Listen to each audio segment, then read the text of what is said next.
How to email your teacher, a tutorial for students. Email has become the medium of choice for many interactions in our society. It's easy and it's fast.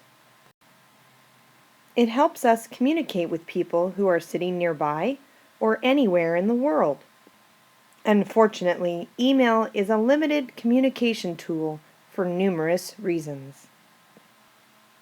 This video will help students see email as a powerful self-advocacy tool, know the pitfalls of email and common mistakes made, and use guidelines when emailing teachers to ensure successful communication. Middle school can be hard. Take a survey of adults and find out what percentage of them would like to go back to being in middle school. It's likely that very few adults would have any desire to relive their middle school years because it is a time of transformation. Everything seems to change. Schools, classes, expectations, friends, bodies, you name it. This can be difficult to navigate through. Change is a normal part of middle school. It's a normal part of life. But the sheer amount of change that is happening during these few years is a lot to work through.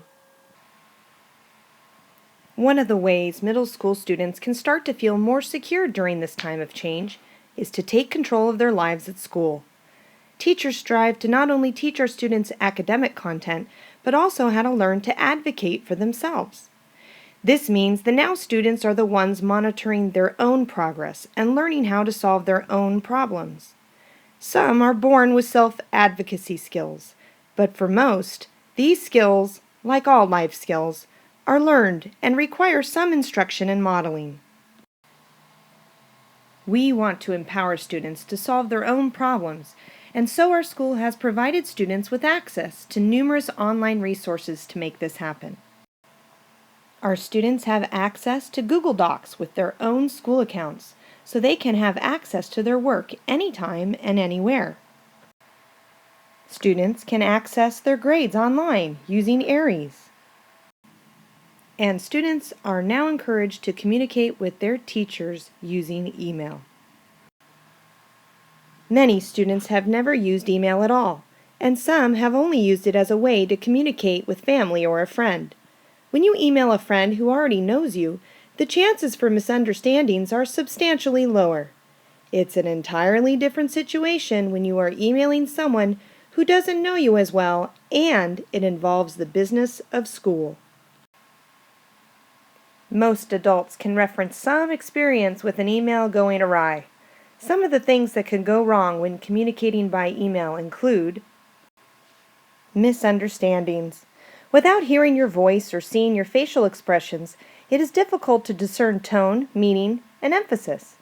Written messages are often interpreted differently than ones that occur over the phone or in person.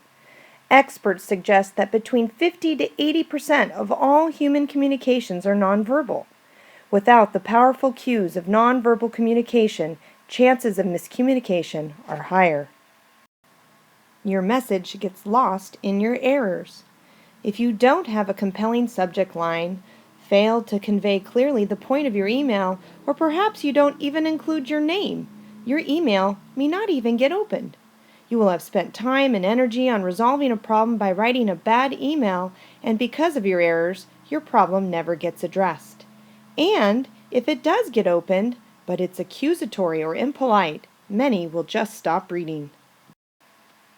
Worst of all, the teacher now has an unflattering and inaccurate image of you. Here are just some examples of emails teachers have received from students this year. Though all have valid reasons for emailing, their intent is lost in the lack of time given to basic constructs like spelling and tone, and as a result, the teacher is left perplexed and unable to help, and even sometimes insulted. 3. Use guidelines when emailing teachers to ensure successful communication. The following is a list of tips you can use to guide you as you email teachers. Email is not going away. That means learning these skills now will help you in the future as you enter the workforce. Number 1. Don't use email for something that can wait and be addressed in person. In other words, don't be lazy. If you have a question about your homework, check the website first or call a study buddy to explain it to you. Use your resources. Number 2. Be formal. You are making an impression on someone who grades you. Use spell check, write incomplete sentences, and use capital letters and appropriate language for addressing an adult. No text language or shortcuts. Use please and thank you as much as possible. Use an email account with a formal name, if possible. Your teachers are overloaded with emails every day, and by using an email account that looks formal and has your name in the address, you'll have a better chance of your teacher recognizing it's from a student. More importantly, if your email doesn't have your name in it and you don't sign the email with your name, your teacher has no idea who sent the email. Number 4. Include a meaningful subject line. The subject line is meant to highlight the purpose of your email. Hi or blank subject lines don't help convey your email's topic.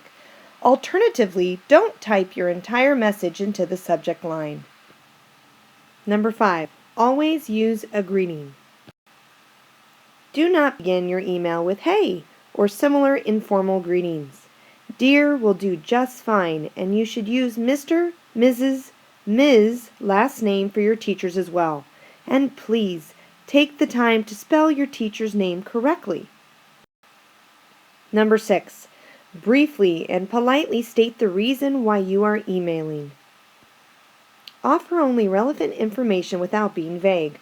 List the specific assignment title you are referring to or have questions about, rather than, you know that homework assignment you assigned last week?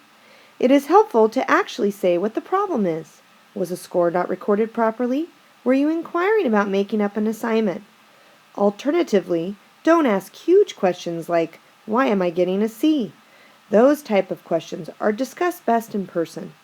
Another hint, ask a question first before you launch into a long email that might be based on a misconception. It hurts all parties involved and oftentimes can be easily solved by asking for clarification first.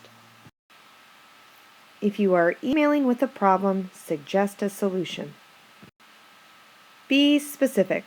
Suggest a date and time you'll come in and make up that test. Make an appointment before school or at lunch to discuss your questions. Be considerate, too, of how your solution might create additional work for the teacher. Sign it with your full name, first and last.